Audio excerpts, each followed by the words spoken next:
little difficulty in overcoming after this explanation.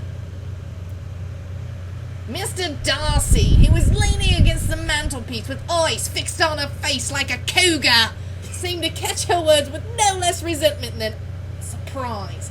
His complexion became more cat-like with anger, and the disturbance of his mind was visible in every whisker. He was struggling for the appearance of human anatomy and would not open his lips for fear that his cat-like fangs would be revealed. This isn't actually in there, is it? Of course it's not in here, Jeff. Okay, I was worried for a second. I was like, Prejudice. I thought it was, it's like, I didn't think... It's xenomorphs. What? Continue. Okay, At length, his tail began to sprout out of his trousers, but with a voice of forced calmness and only a slight cat-like growl, he said, and this is all the reply which I am to be received? This is all the reply which I have the honor of expecting? Wow! I might have perhaps wished to be informed of why. Hang on a second. Sorry, I had to lick my paw. But it is no small importance. I might well as inquire, replied she, with a toothy grin.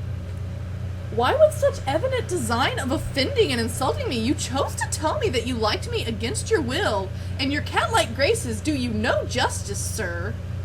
Was not some excuse for incivility if I was uncivil?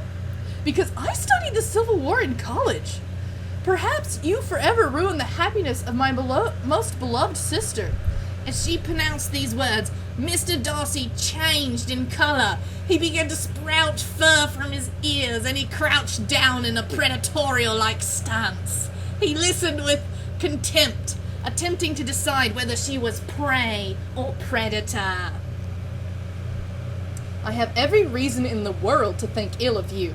No motive can excuse the unjust and ungenerous part that you have acted there, said Elizabeth, imitating Mr. Darcy.